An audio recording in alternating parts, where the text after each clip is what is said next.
Start.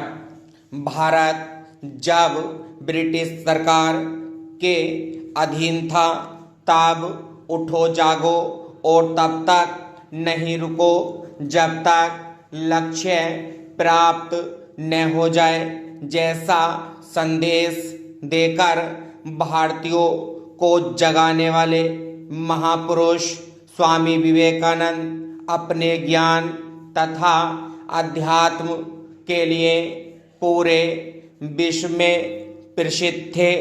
उन्होंने भारतीय सभ्यता एवं संस्कृति को विश्व पटल पर अलग पहचान दिलाई। भारतीय युवाओं के बीच उनकी लोकप्रियता का अनुमान इसी बात से लगाया जा सकता है कि वे आज भी ज़्यादातर शिक्षित भारतीय युवाओं के आदर्श हैं। स्वामी विवेकानंद, जिनके बचपन का नाम नरेंद्रनाथ दत्त था, का जन्म 12 जनवरी 1863 को कलकत्ता के सिमुलिया नामक स्थान पर हुआ था। उनके पिता श्री विश्वनाथ दत्त एक प्रख्यात अटॉर्नी थे। समृद्ध परिवार में जन्म लेने के कारण उन्होंने अच्छे स्कूलों में शिक्षा प्राप्त की तथा स्कूली शिक्षा के बाद कलकत्ता के प्रसिद्ध प्रेसिडेंसी कॉलेज में दाखिला लिया। उस कॉलेज में पढ़ने के दौरान उनकी आध्यात्मिक भूख जागृत हुई और वे ईश्वर, विश्व, मानव इत्यादि के रहस्य जानने के लिए व्याकुल रहने लगे।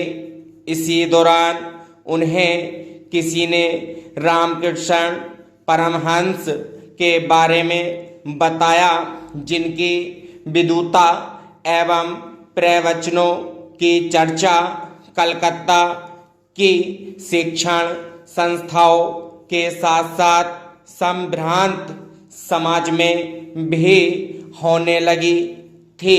नरेंद्रनाथ ने भी उनसे मिलने का विचार किया।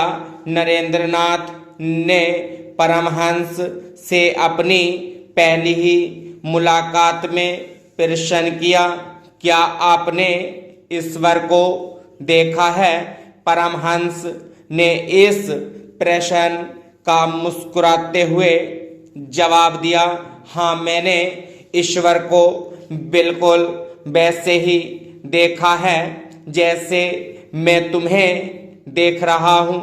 परमहंस के इस उत्तर से नरेंद्रनाथ ने केवल संतुष्ट हो गए, बल्कि उसी समय उनको अपना गुरु भी मान लिया।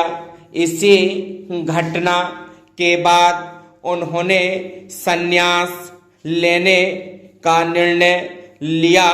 संन्यास ग्रहण करने के बाद जब वे एक परिव्राजक के रूप में भारत भ्रमण पर थे, तब खेतड़ी के महाराजा ने उन्हें विवेकानंद नाम दिया।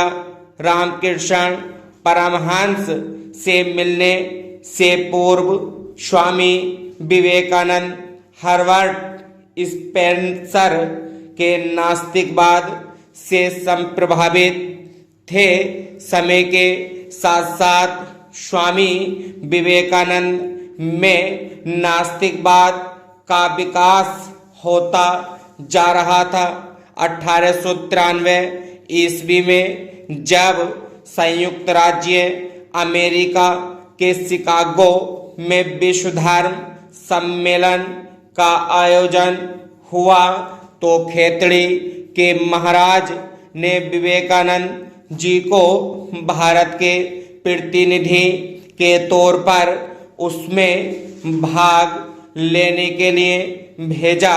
11 सितंबर 1883 को इस सभा के स्वागत भाषण में स्वामी जी ने श्रोताओं को संबोधित करते हुए जैसे ही कहा, प्रिय बहनों एवं भाइयों, वैसे ही तालियों की गड़गड़ाहट से वहां का वातावरण गूंजने लगा।